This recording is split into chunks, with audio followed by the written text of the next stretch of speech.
Hi all, welcome again. അപ്പം ഇന്നത്തെ നമ്മുടെ വീഡിയോ വിഷയം ബോസയുടെ മോക്ക് ടെസ്റ്റ് അഥവാ മോഡൽ എക്സാമിനേഷൻ എങ്ങനെ അറ്റൻഡ് ചെയ്യുക എന്നുള്ളതാണ്.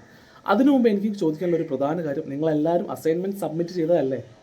അഥവാ ചെയ്യാത്തവരുണ്ടെങ്കിൽ ഇന്നത്തെ ഡേറ്റ് വന്നിട്ട് ഏപ്രിൽ 9 ഇന്ന് നിങ്ങൾക്ക് അസൈൻമെൻറ്റ് സബ്മിറ്റ് ചെയ്യാനുള്ള ലാസ്റ്റ് ഡേറ്റ് ആണ്.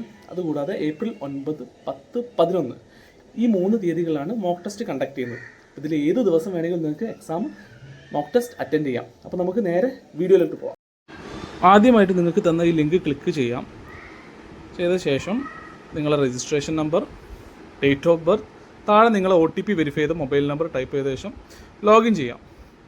അപ്പം നിങ്ങളുടെ നെയിം അവിടെ ഡിസ്പ്ലേ ആയി വരുന്നതായിരിക്കും. അതിന് താഴെയുള്ള ബട്ടൺ അഗ്രി കൊടുക്കാം. മോക്ക് ടെസ്റ്റ് എന്നുള്ളത് ക്ലിക്ക് ചെയ്യാം. താഴെ ക്യാമറ ആക്സസ് ഓപ്പണായി വരുന്നതായിരിക്കും. ഒന്നുകൂടെ സ്ക്രോൾ ചെയ്ത് കഴിഞ്ഞാൽ നിങ്ങളെ ക്യാമറ ഓപ്പൺ ആവും. ടേക്ക് എ ഫോട്ടോ കൊടുക്കാം. അസൈൻമെൻറ്റിൽ ചെയ്ത പോലെ തന്നെ നെക്സ്റ്റ് കൊടുക്കാം. സോ ഇത്രയും കാര്യങ്ങളെ വരുന്നുള്ളൂ.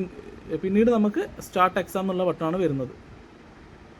അപ്പോൾ നമ്മുടെ എക്സാം ഓപ്പൺ ആയി വരുന്നതാണ്. ക്വസ്റ്റ്യൻ പേപ്പർ ഡൗൺലോഡ് ആയി വരുന്നതാണ്. ഇവിടെ നിങ്ങൾക്ക് കാണാം 45 ക്വസ്റ്റ്യൻസ് ഉണ്ട്.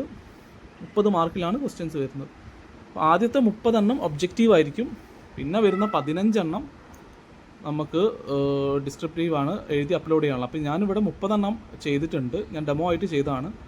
അത് കഴിഞ്ഞിട്ട് നിങ്ങൾക്ക് ആ മേലെയുള്ള 3 ലൈൻസ് ക്ലിക്ക് ചെയ്ത് നോക്കിയാൽ മനസ്സിലാവും നിങ്ങൾ ഏതൊക്കെ അറ്റൻഡ് ചെയ്തിട്ടുണ്ട് ഇല്ല എന്നുള്ളത്. ആ പേജ് ഇപ്പോൾ വരുന്നതായിരിക്കും. കണ്ടോ, ഇവിടെ ഞാൻ 11ഉം 27ഉം അറ്റൻഡ് ചെയ്തില്ല. അത് നിങ്ങൾക്ക് വെള്ളയായിട്ട് കാണാൻ പറ്റും. അറ്റൻഡ് ചെയ്തത് പച്ചയായിട്ടുണ്ടാവും. അപ്പോൾ അത് നിങ്ങൾ പോയി അറ്റൻഡ് ചെയ്യുക. 30 വരെ ഉള്ളത് ഒബ്ജക്റ്റീവ് നിങ്ങൾ അറ്റൻഡ് ചെയ്യുക. ഇതുവരെ മനസ്സിലായല്ലോ. ഇനി പ്രധാന കാര്യം ശ്രദ്ധിക്കേണ്ടത്, ഈ 30 എണ്ണം അറ്റൻഡ് ചെയ്ത ശേഷം പിന്നെ നമുക്ക് വരുന്നത് ഡിസ്ക്രിപ്റ്റീവ് ആണ്, എഴുതിയിട്ട് അപ്ലോഡ് ചെയ്യാനുള്ളതാണ്. അപ്പോൾ നിങ്ങൾ 31 മുതൽ 43 വരെയുള്ള ക്വസ്റ്റ്യൻസ് എല്ലാം വായിച്ച് നിങ്ങൾ ഒരു A4 ഷീറ്റിൽ എഴുതിയ ശേഷം ഒരു PDF ആക്കി വെക്കുക. എന്നിട്ട് ഇവിടെ താഴെ അപ്ലോഡ് ആൻസർ എന്ന് കണ്ടോ, ആ അപ്ലോഡ് ആൻസർ പോയിട്ട് ഇവിടെ ഒരു PDF എന്നുള്ള ഓപ്ഷൻ ഉണ്ട്. അത് ക്ലിക്ക് ചെയ്യുക. എന്നിട്ട് അപ്ലോഡ് PDF എന്ന് കൊടുക്കുക. അത് കൊടുത്ത ശേഷം ചൂസ് ഫയൽ കൊടുത്തു കഴിഞ്ഞാൽ നിങ്ങൾ നേരത്തെ PDF ആക്കിയ മീഡിയയിലേക്ക് പോകും. അവിടെ നിങ്ങൾ ആ PDF ക്ലിക്ക് ചെയ്യുക. എന്നിട്ട് എൻ്റെ ഫോട്ടോൻ്റെ സൈഡിൽ തന്നെ അപ്ലോഡ് കാണാം ഗ്രീനിൽ. അത് അപ്ലോഡ് കൊടുത്തു കഴിഞ്ഞാൽ നിങ്ങൾ ആ 13 ക്വസ്റ്റ്യനും അപ്ലോഡ് ആയിട്ടുണ്ട്. സക്സസ്ഫുള്ളി അപ്ലോഡ് എന്നാണ്. പിന്നെ നിങ്ങൾ അടുത്ത പേജിലേക്ക് പോകും. സ്ക്രീൻ 45 പോയി നിങ്ങൾക്ക് താഴെ സേവ് ആൻഡ് സബ്മിറ്റ് കൊടുക്കാം.